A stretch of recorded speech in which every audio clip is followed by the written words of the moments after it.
నమస్తే అండి, welcome to my channel. ఇవాల్టి రెసిపీ పెసరపప్పుతో పచ్చడి.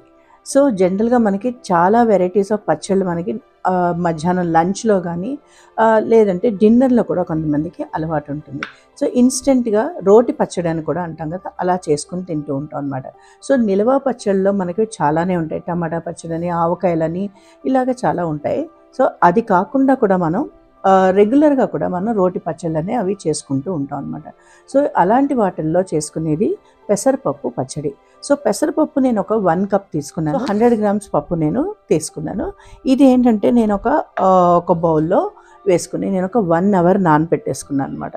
సో 1 అవర్ నానబెట్టుకునే టైంలో కూడా నేను ఒక 6 నుంచి 7 వరకు నేను ఎండుమిరపకాయలు దీంట్లోనే వేసుకొని నేను నానబెట్టేసుకున్నాను.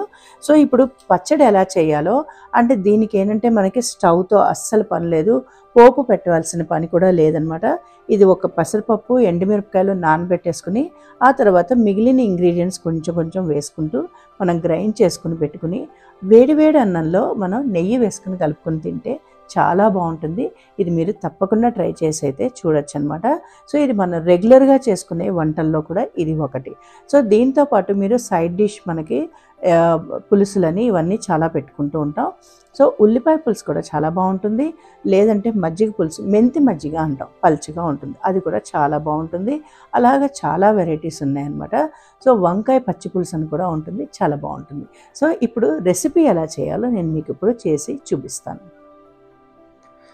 సో నేను పెసరపప్పు నానబెట్టి పెట్టుకున్నాను కదండి, ఇది ఒక 1 అవర్ నానబెట్టుకున్నాను అనమాట. చాలా బాగా నానిపోయింది. ఎండుమిరపకాయలు కూడా ఒక 6 నుంచి 7 వరకు వేసుకున్నాను. ఇంకొంచెం మీ స్పైస్ లెవెల్ తగ్గట్టు మీరు మార్చుకోవచ్చు, ఎక్కువ తక్కువ బ్యాలెన్స్ చేసుకోవచ్చు. సో అలాగే ఈ వాటర్ కూడా ఏంటంటే మనం గ్రైండ్ చేసుకోవడానికి యూస్ చేసుకోవచ్చు. ఎందుకంటే ఇది బాగా పప్పు నేను ఫస్ట్ బాగా కడిగేసుకుని ఆ తర్వాత నేను మంచినీళ్ళు వేసుకొని నానబెట్టుకున్నాను అనమాట. సో ఇప్పుడు ఏంటంటే మిక్సీ జార్లో వేసుకుని నేను గ్రైండ్ చేసేసుకుంటాను.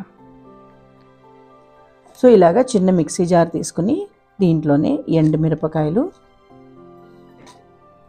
అలాగే పెసరపప్పు, సో అంతా వేసుకున్నాను కదండి. అలాగే ఇప్పుడు నెక్స్ట్ జీలకర్ర ఏంటంటే ఒక 1 టీ స్పూన్ వేసుకుంటున్నాను. అలాగే సాల్ట్ ఒక 1 టీ స్పూన్ వేసుకుంటున్నాను.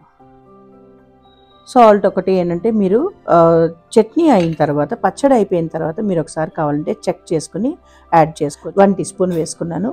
కానీ ఎక్కువ అయిపోయిందంటే మనకి తీయడం చాలా కష్టం అవుతుంది. అప్పుడు ఏంటంటే టేస్ట్ చాలా మారిపోతుంది అనమాట. మెయిన్ ఇంగ్రీడియంట్ ఏంటంటే ఎల్జీ హీంగ్ అనమాట, అంటే ఇంగువతోనే మంచి టేస్ట్ వస్తుంది, అంటే డైజెషన్ ప్రాబ్లం కూడా రాదనమాట. సో ఇది ఏంటంటే కొంచెం ఎక్కువగానే వేసుకోవాలి. ఇది కూడా ఒక 1 టీ స్పూన్ నేను వేసుకుంటున్నాను. సో ఇంగువ టేస్ట్తో చట్నీ చాలా బాగుంటుంది అనమాట. సో ఇప్పుడు ఇది పక్కన పెట్టేసి ఇది గ్రైండ్ చేసుకుంటున్నాను.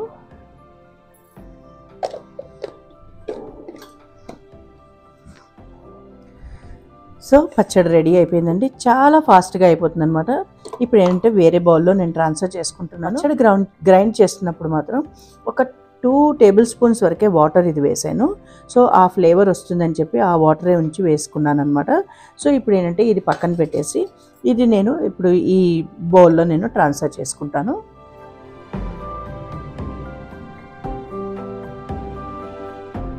పెసరపప్పు పచ్చడి అయితే రెడీ అయిపోయింది. మీరు వేడివేడి అన్నంలో తప్పకుండా ట్రై చేసి అయితే చూడండి. నెయ్యి వేసుకుని తింటే చాలా బాగుంటుంది. ఎక్కువ రోజులకి ఫీవర్ అది వచ్చి యాంటీబయాటిక్స్ వేసుకుంటాం మనం, సమ్ ఫీవర్ ట్యాబ్లెట్స్ అని, కోల్డ్ ట్యాబ్లెట్స్ అని ఇవన్నీ వేసుకుంటాం. సో ఆ టైంలో మనకి టంగ్ రుచి ఏంటంటే, మన నాలుక రుచి ఏంటంటే కొంచెం చేదవుతుంది. సో ఏం తిన్నా కూడా చేదుగా అనిపిస్తుంటుంది. సో అలాంటి టైంలో 2-3 రకాల పచ్చళ్ళు ఉంటాయండి, చాలా బాగుంటాయి. ఉసిరికాయ పచ్చడి, సో ఆమ్లా చట్నీ అంటాం కదా, అదనమాట. ఇన్స్టెంట్గా చేసుకుని తింటే మాత్రం చాలా బాగుంటుంది. అలాగే మనకి ఒరిజినల్ రుచులన్నీ కూడా అప్పుడు తెలుస్తాయి అన్నమాట ఉసిరికాయ పచ్చడి తింటే. సో అలాగే పెసరపప్పు పచ్చడి కూడా అలాగే ఉంటుందన్నమాట.